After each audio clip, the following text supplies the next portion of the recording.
اللہ تعالیٰ نے فرمایا کہ ہم نے بھیج دیا ہے مومنین کے درمیان اپنے رسول کو، جو کہ ان خواص کے حامل ہیں۔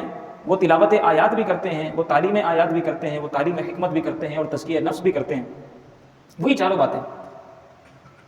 اور جب فرمایا کہ بھیج دیا ہے تو فرمایا لقد من اللہ، اللہ نے تمہارے درمیان اس رسول کو بھیج کر تم پر احسان فرمایا ہے۔ والصلاة والسلام علی سید الانبیاء والمرسلین، اما بعد فاعوذ باللہ من الشیطان الرجیم، بسم اللہ الرحمن الرحیم، افلا يتدبرون القرآن ام علی قلوب اقفالها، صدق اللہ مولانا العلی العظیم وبلغنا رسولہ النبی الکریم۔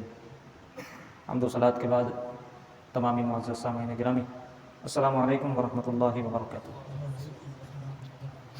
حضرات ذی وقار، ہم نے نبی علیہ الصلوۃ والسلام کی بعثت کے مقاصد کے تحت 4 باتیں ذکر کی تھیں، 4 مقاصد بعثت کا ذکر کیا تھا، جو کہ قرآن کریم میں 3 جگہوں پر موجود ہیں۔ ایک تو وہ مقام ہے جو حضرت ابراہیم و اسماعیل علی نبینا علیہ الصلوۃ والسلام کی تعمیر خانہ کعبہ کے بعد جو دعا تھی، تو اس میں انہوں نے ذکر کیا تھا، دعا مانگی تھی اللہ سے، ربنا وابعث فیہم رسولا منہم یتلو علیہم آیاتک ویعلمہم الکتاب والحکمۃ ویزکیہم۔ اے ہمارے رب، یہ گھر تو ہم نے تعمیر کر دیا ہے، لیکن اس کو آباد کرنے کے لیے یہاں کے مکینوں کے درمیان اپنے ایک رسول کو مبعوث فرما دینا، اپنے ایک رسول کو بھیج دینا، اور وہ رسول ایسا ہو، ان کی جو کوالٹیز ہوں، ان کے جو خصائص ہوں، وہ ایسے ہوں کہ وہ آیات کو تلاوت بھی کریں، اسی طرح وہ ان آیات کی تعلیم بھی کریں، ان کو سکھائیں بھی، اسی طرح حکمت بھی سکھائیں، اور اسی طرح ان کے دل کا، ان کے نفس کا تزکیہ بھی کریں، اس کو پاکیزہ بھی کریں۔ یہ 4 باتیں دعا میں مانگی تھیں حضرت ابراہیم علیہ السلام نے اور حضرت اسماعیل علیہ السلام۔ اور پھر جب مبعوث کیا نبی علیہ السلام کو، تو ان 4 باتوں کا ذکر اللہ رب العزت نے فرمایا 4 سپارے کے اندر۔ یہ ذکر موجود ہے، لقد من اللہ علی المؤمنین اذ بعث فیہم رسولا من انفسہم یتلو علیہم آیاتہ ویزکیہم ویعلمہم الکتاب والحکمہ۔ وہی ساری باتیں، وہی سارے الفاظ جو کہ حضرت ابراہیم علیہ السلام نے اپنے دعا میں شامل کیے تھے۔ اللہ تعالیٰ نے فرمایا کہ ہم نے بھیج دیا ہے مومنین کے درمیان اپنے رسول کو، جو کہ ان خواص کے حامل ہیں۔ وہ تلاوت آیات بھی کرتے ہیں، وہ تعلیم آیات بھی کرتے ہیں، وہ تعلیم حکمت بھی کرتے ہیں، اور تزکیہ نفس بھی کرتے ہیں، وہی 4 باتیں۔ اور جب فرمایا کہ بھیج دیا ہے تو فرمایا لقد من اللہ، اللہ نے تمہارے درمیان اس رسول کو بھیج کر تم پر احسان فرمایا ہے، تم پر احسان فرمایا ہے۔ اللہ نے کتنی نعمتیں میں عطا فرمائیں۔ اللہ نے جب ہمیں یہاں پیدا کیا دنیا میں، تو یہاں پر رہنے کے لیے اس کے مطابق اللہ نے ماحول بنایا، ہمیں آکسیجن عطا فرمائی، ہماری فضا کے اندر آکسیجن موجود ہے۔ اگر یہاں آکسیجن نہ ہو تو ہم زندہ نہیں رہ سکتے۔ اللہ نے ہمارے رہنے کے لیے پھل، سبزیاں، اسی طرح جو ہے جن جن چیزوں کی ضرورت ہوتی ہے، مویشی ہیں، دودھ ہے، ہر طرح کا جو ہمیں سامان حیات چاہیے، اللہ نے وہ سب عطا فرمایا۔ اچھا، اسی طرح روشنی بھی ہے، پھر اندھیرا بھی ہے، سورج بھی ہے، چاند بھی ہے۔ ہمارے پھلوں کو پکانے کے لیے سورج ہے، اور پھلوں کے اندر مٹھاس پیدا کرنے کے لیے چاند ہے۔ روشنی کے بھی انتظامات فرمائے ہوئے ہیں، سمندر کا بھی انتظام کیا ہوا ہے، حبس ہو جائے تو بارش کا بھی انتظام کیا ہوا ہے۔ تو انسان کو زندگی گزارنے کے لیے اللہ نے پورا ماحول عطا کیا۔ لیکن ان تمام چیزوں کو دینے کے بعد اللہ نے کہیں بھی یہ نہیں فرمایا کہ ہم نے تم پر احسان کیا ہے۔ نبی علیہ الصلوۃ والسلام کو جب مبعوث فرمایا اور جب ذکر کیا کہ ہم نے نبی کو بھیجا ہے، تو کہا کہ ہم نے تم پر احسان کیا ہے۔ کیوں؟ اس لیے کہ برتنے کے لیے یہ سارا سامان تو دے دیا، اب اس کو برتنا کیسے ہے یہ ہمیں نبی نے سکھایا ہے۔ ہمیں آنکھیں دیں، آنکھیں اللہ کی نعمت ہیں، لیکن آنکھوں کا استعمال کہاں کرنا ہے اور کہاں نہیں کرنا ہے، کہاں ان آنکھوں کو جھکانا ہے، کہاں ان آنکھوں کو بند کرنا ہے، کہاں ان آنکھوں کو کھولنا ہے، یہ تو نبی نے سکھایا ہے۔ لہٰذا اگر یہ ساری نعمتیں ہوتی، ہاتھ ہمارے پاس ہوتے، لیکن یہ نہیں پتہ ہوتا کہ ہاتھ کو استعمال کب کرنا ہے، کب کسی کو اٹھا کے ہاتھ مار دینا ہے، کب جو ہے وہ روک لینا ہے، کب کسی سے چھین لینا ہے، کب کسی کو عطا کرنا ہے، یہ نہیں پتہ ہوتا ہمیں۔ ہمیں صدقہ کرنے کی ترغیب نہیں ہوتی، ہمیں کسی کے ساتھ ان ہاتھوں کے ساتھ حسن سلوک کی ترغیب نہ ہوتی، ہم بس برائیاں ہی کرتے چلے جاتے ہیں، آنکھوں سے بھی برائیاں، کانوں سے بھی برائیاں، ہاتھوں سے بھی برائیاں، پیروں سے بھی برائیاں، تو پھر یہ جو نعمتیں ہیں یہ ہمارے لیے زحمت بن جاتی ہیں۔ نعمت بنی ہی اس وجہ سے ہے کہ نبی علیہ الصلوۃ والسلام نے اپنی تعلیمات کے ذریعے سے ہمیں یہ سکھایا ہے کہ جو اللہ نے آنکھیں عطا کی ہیں، ان آنکھوں کا استعمال کیسے کریں، اللہ کی نعمتوں کا استعمال کیسے کریں۔ لہٰذا جس نعمت نے نعمتوں کا استعمال سکھایا ہے وہ نعمت کبریٰ ہے، وہ اللہ کی بہت بڑی نعمت ہے، اسی لیے فرمایا کہ ہم نے احسان کیا ہے یہ نعمت جو تمہیں دی ہے۔ تو یہ دو مقامات ہوگا۔ تیسرا مقام سورہ جمعہ کے اندر فرمایا والذی بعث فی الامیین رسولا منہم یتلو علیہم آیاتہ ویزکیہم ویعلمہم الکتاب والحکمہ۔ اللہ تبارک و تعالیٰ نے اپنا تعارف کروایا، اللہ کون ہے؟ فرمایا اللہ وہ ہے کہ جس نے امیوں کے اندر اپنے ایک رسول کو بھیج دیا، یعنی اس رسول کے ذریعے سے اپنا تعارف، اسے کہتے ہیں مخلوق کے ذریعے خالق کا تعارف۔ اللہ تبارک و تعالیٰ نے یہ تعارف کروایا، اس کے اوپر بھی ہم نے گزشتہ جمعۃ المبارک کچھ گفتگو کی تھی۔ یہ ہوگا 3 مقامات۔ اب ان میں جو تلاوت آیات ہے اس کے اوپر ہماری گفتگو ہو چکی تھی، جو 3 مقاصد ہیں باقی ان کے اوپر ہماری گفتگو رہتی ہے۔ ایک تو ہے تعلیم کتاب، اور دوسرا ہے تعلیم حکمت، اور تیسرا ہے تزکیہ نفس۔ یہ 3 مقاصد رہ گئے ہیں، ان پہ گفتگو باقی۔ تلاوت آیات تو سیدھا سیدھا ہے کہ اللہ تبارک و تعالیٰ نے جو آیات عطا فرمائیں وہ آیات نبی علیہ الصلوۃ والسلام نے تلاوت کر کے اپنے صحابہ کو سنا دی، یہ ہو گیا تلاوت آیت۔ ٹھیک ہے، آیات کو تلاوت کرنا۔ اچھا، اب یہ آیات کو تلاوت کرنا ہم نے عرض کیا تھا کہ یہ خود نبی علیہ الصلوۃ والسلام کے بعثت کے مقاصد میں سے ایک مقصد ہے، لہٰذا اس کو بھی معمولی نہ سمجھا جائے۔ بعض لوگ کہتے ہیں کہ قرآن کریم کو اگر ہم نے سمجھ کر نہیں پڑھا تو کوئی ثواب نہیں ہوگا، کوئی فائدہ نہیں ہے۔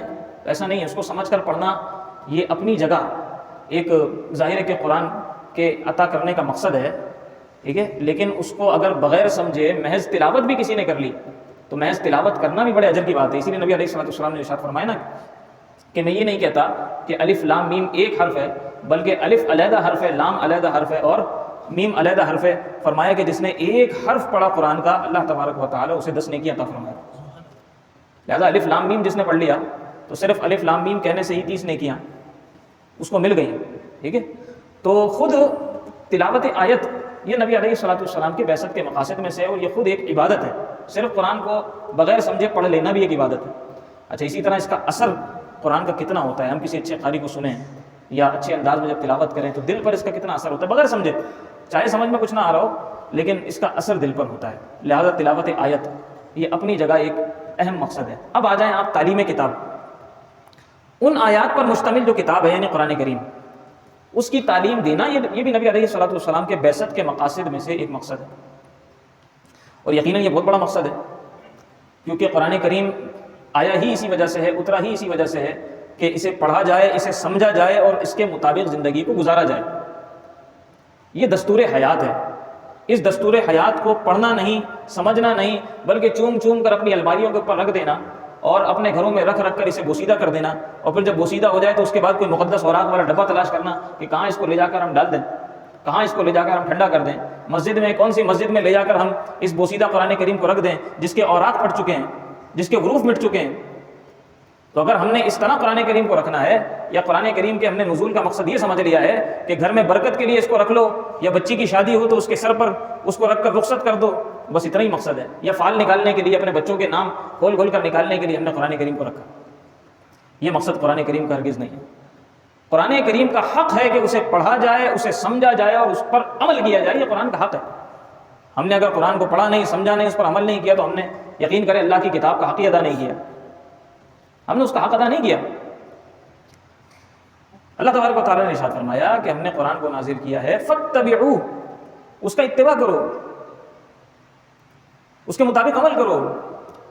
اسی طرح آیت جو خطبے کے اندر میں نے تلاوت کی، اللہ تبارک و تعالیٰ نے دیکھیں کیسے زجر و توبیخ کے ساتھ، ڈرا دینے والے انداز کے ساتھ اللہ تعالیٰ نے فرمایا افلا یتدبرون القرآن ام علی قلوب اقفالها، کہ یہ لوگ قرآن کریم کے اندر غور کیوں نہیں کرتے، تدبر کیوں نہیں کرتے؟ کیا ان کے دلوں پر تالے لگ گئے ہیں؟ کیا دلوں پر تالے لگ گئے ہیں؟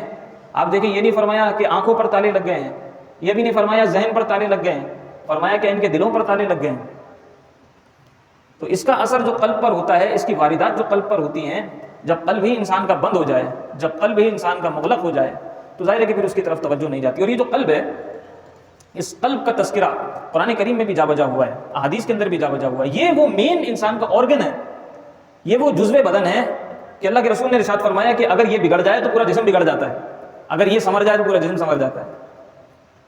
ٹھیک ہے، اللہ کے رسول نے ارشاد فرمایا کہ فی جسم الانسان مضغۃ، کہ انسان کے جسم کے اندر ایک گوشت کا لوتھڑا ہوتا ہے، فرمایا اذا صلحت صلح الجسد كلہ واذا فسدت فسد الجسد كلہ الا وہی القلب۔ فرمایا انسان کے جسم کے اندر ایک گوشت کا لوتھڑا ہے، اگر وہ بگڑ جاتا ہے تو پورا جسم بگڑ جاتا ہے، اگر وہ سنور جاتا ہے تو پورا جسم سنور جاتا ہے۔ فرمایا وہ جو گوشت کا لوتھڑا ہے وہ قلب ہے۔ لہٰذا شر کی واردات ہوں یا خیر کی واردات ہوں، وہ سب قلب پر آتی ہیں، قلب پر نازل ہوتی ہیں، قلب پر وارد ہوتی ہیں۔ انسان کا دل جو ہے نا، اسی لیے فرمایا کہ جب انسان گناہ کرتا ہے تو اس کے دل پر ایک سیاہ دھبا لگ جاتا ہے، ایک سیاہ دھبا لگ جاتا ہے، اور جیسے جیسے اس کے گناہ بڑھتے جاتے ہیں، دل کی سیاہی میں سیاہ دھبوں کے اندر اضافہ ہوتا چلا جاتا ہے۔ پھر فرمایا کہ جب وہ اللہ کا ذکر کرتا ہے، تلاوت قرآن کرتا ہے، تو وہ سیاہ دھبے مٹنے لگتے ہیں اور اس کا قلب صاف ہو جاتا ہے، طاہر ہو جاتا ہے، مجلہ اور مصفہ ہو جاتا ہے۔ یہ سب قرآن و احادیث کے مضامین ہیں جو میں آپ کے سامنے پیش کر رہا ہوں۔ دیکھیں نا، جگہ جگہ آپ کو قرآن کریم کے اندر قلوب کا، افئدہ کا، یہ الفاظ آپ کو ملیں گے۔ تو اس کا جو تعلق ہے نا دل کا، وہ دل کا تعلق بڑا گہرا ہے ہمارے اعمال سے۔ ہم کہتے ہیں نا کہ میں نہیں کر رہا، کیوں؟ دل نہیں چاہ رہا۔ میں نہیں کھا رہا، کیوں؟ دل نہیں چاہ رہا۔ بھائی دل ایسی کون سی شے ہے؟ اس کا مطلب یہ ہے کہ دل کا ایک بڑا تعلق ہماری زندگی کے اندر ہوتا ہے۔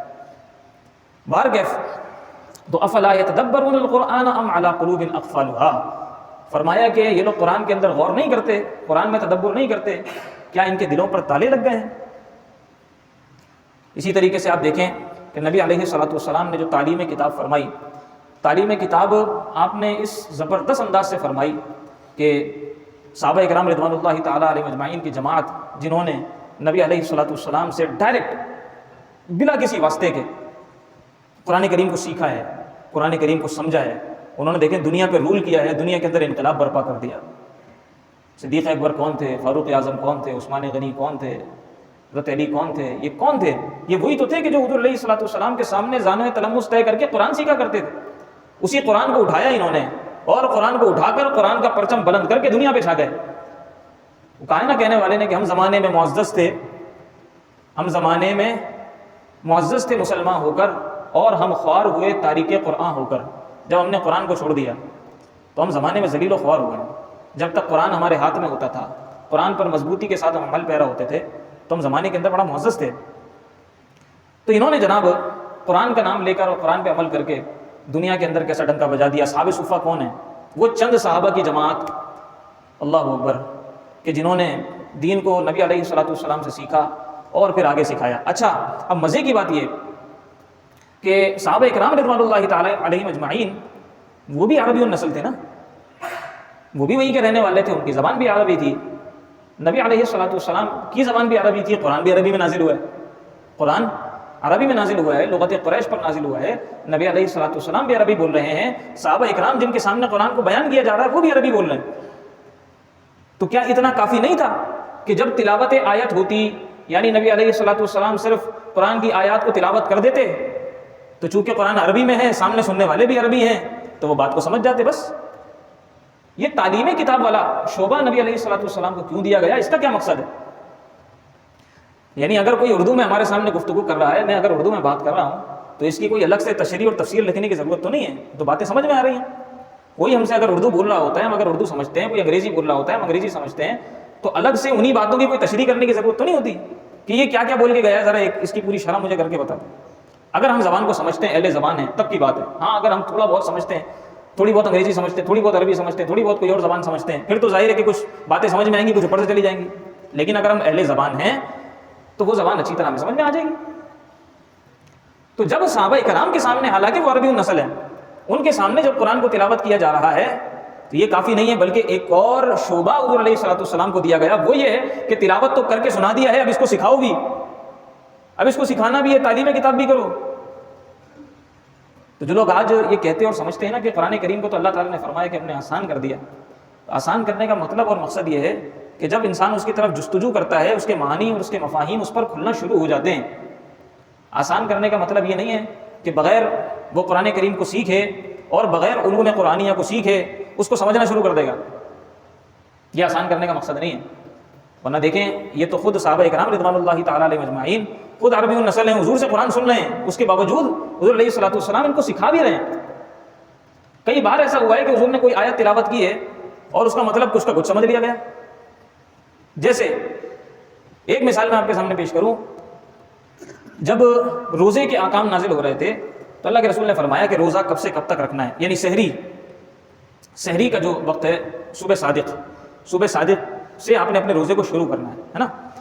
اب قرآن کریم کے اندر حکم ہوا وَكُلُوا وَاشْرَبُوا حَتَّى يَتَبَيَّنَ لَكُمُ الْخَيْطُ الْأَبْيَضُ مِنَ الْخَيْطِ الْأَسْوَدِ مِنَ الْفَجْرِ۔ فرمایا اللہ تبارک و تعالیٰ نے کہ کھاؤ پیو اس وقت تک جب تک کالی ڈوری سفید ڈوری سے جدا نہ ہو جائے، کالی ڈوری سفید ڈوری سے جدا نہ ہو جائے۔ خیط کہتے ہیں دھاگے کو، ابیض کہتے ہیں سفید کو، اسود کہتے ہیں کالے کو۔ حتی یتبین من الخیط الابیض حتی یتبین الخیط الابیض من الخیط الاسود من الفجر۔ وقت فجر جب سفید ڈورا کالے ڈورے سے الگ نہ ہو جائے تب تک کیا کرو، کھا پی سکتے ہو۔ اب اللہ تعالیٰ نے یہ آیت نازل فرمائی، حضور علیہ الصلوۃ والسلام نے پڑھ کر سنا دی۔ اب صحابہ کرام رضوان اللہ تعالیٰ علیہ مجمعین چلے گئے۔ اب دیکھیں اللہ تبارک و تعالیٰ نے کچھ مظاہر دکھانے بھی ہوتے ہیں۔ ایک صحابی حضرت عدی بن حاتم رضی اللہ تعالیٰ عنہ، انہی سے مروی ہے، انہوں نے کیا کیا، انہوں نے 2 دھاگے لیے۔ جب یہ سنا کہ وقت فجر دیکھنا ہے کہ سفید ڈوری کالی ڈوری سے جدا ہو گئی تو سمجھو کہ اب صبح صادق شروع اور اب روزے کا وقت شروع ہو گیا، اب کھانے پینے کی اجازت نہیں ہے، بھوک کا ٹائم شروع۔ انہوں نے 2 دھاگے لیے، ایک کالا اور ایک سفید، اور دونوں کو ملا کر اپنے تکیے کے نیچے رکھ کر سو گئے۔ اب صبح اٹھے، جب فجر کا وقت ہوا انہوں نے دیکھا تو وہ دونوں دھاگے جو ہے نا وہ اسی طرح لپٹے ہوئے تھے جیسے رات کو انہوں نے رکھے تھے۔ اب آ کر انہوں نے نبی علیہ الصلوۃ والسلام کی خدمت میں عرض کی، یا رسول اللہ آپ نے فرمایا تھا کہ وقت فجر جب کالی ڈوری سفید ڈوری سے جدا نہ ہو جائے تو تب تک کھاتے پیتے رہو، میں نے تو دیکھا کہ فجر کا وقت ہو گیا ہے، اس کے باوجود یہ دونوں جو ہے وہ جدا ہی نہیں ہوئے، تو میرے لیے کیا حکم ہے؟ تو اللہ کے رسول نے ان سے ازراہ مزاح فرمایا، مسکراتے ہوئے اللہ کے رسول نے فرمایا اس کا مطلب ہے تمہارا تکیہ بہت بڑا ہے۔ اس کا مطلب کیا ہے؟ تمہارا تکیہ بہت بڑا ہے، یعنی رات بھی اس کے نیچے سما گئی اور دن بھی اس کے نیچے سما گیا۔ اللہ تعالیٰ نے یہ جو فرمایا ہے اس کا مقصد کہنے کا یہ تھا کہ جو رات کی تاریکی ہوتی ہے نا، اس سے صبح صادق جب پھوٹ رہی ہوتی ہے تو ایک یعنی یوں نظر آتا ہے آسمان پر، جب دیکھیں گے کہ اب سیاہی جا رہی ہے اور سفیدی آ رہی ہے، ٹھیک ہے، جس کو صبح صادق کہتے ہیں۔ جب صبح صادق آتی ہے تو آسمان پر ایک سفیدی چھاتی ہے، اس سے پہلے ایک صبح کاذب ہوتی ہے، وہ سمجھیں کہ رات کی رخصت ہوتی ہے، اور جو صبح صادق ہے وہ دن کا آغاز ہوتا ہے۔ تو پھر اللہ کے رسول نے اس کو وضاحت کے ساتھ ارشاد فرمایا کہ اس کا مقصد یہ تھا کہ صبح کی جب روشنی پھوٹنے لگ جائے، آسمان پر جب سفیدی چھا جائے، اس کا مطلب یہ ہے کہ کالا ڈورا سفید ڈورے سے جدا ہو گیا، یعنی سفید ڈورا اب غالب آنے لگا ہے، کالا ڈورا جا رہا ہے، یہ مقصد تھا کہنے کا۔ تو حالانکہ وہ عربی ہے، قرآن بھی عربی میں تھا، اللہ کے رسول نے فرمایا، اور انہوں نے جو ہے نا وہ 2 دھاگوں کو ملا لیا۔ اللہ کے رسول نے پھر اس کی تشریح بیان فرمائی۔ یہ ہے تعلیم کتاب، کہ اللہ کے رسول آیات قرآن بھی تلاوت کرتے ہیں اور اسی طریقے سے جو تلاوت کیا گیا ہے اس کو سکھاتے بھی ہیں، اس کو تعلیم بھی دیتے ہیں کہ اللہ رب العزت کی مراد کیا ہے، اس آیت کا معنی کیا ہے، مفہوم کیا ہے۔ اس لیے کہ قرآن کریم فصاحت اور بلاغت کا ایسا منبع ہے، ایسا سرچشمہ ہے کہ جب تک کسی صاحب علم، کسی ذی علم استاذ کے سامنے بیٹھ کر قرآن کو نہ سیکھا جائے، نہ سمجھا جائے، تو شاید بندہ مفہوم کچھ کا کچھ سمجھ لے۔ اگر وہ عربی جانتا ہے، وہ سمجھتا ہے کہ میں عربی جانتا ہوں تو میں قرآن سمجھ لوں گا، تو پھر اس کی مثال ہوئی ہے جو میں نے عرض کی، نبی علیہ الصلوۃ والسلام کا باقاعدہ شعبہ تلاوت آیت کے ساتھ ساتھ تعلیم کتاب بھی ہے۔ لہٰذا قرآن کو سمجھنے کے لیے ہم نے باقاعدہ کسی صاحب علم جو قرآن کو جانتے ہوں ان کے سامنے بیٹھنا پڑے گا۔ اللہ رب العزت ہمیں قرآن کریم کو سمجھنے، سیکھنے، تلاوت کرنے اور اس پر عمل کرنے کی توفیق عطا فرمائے۔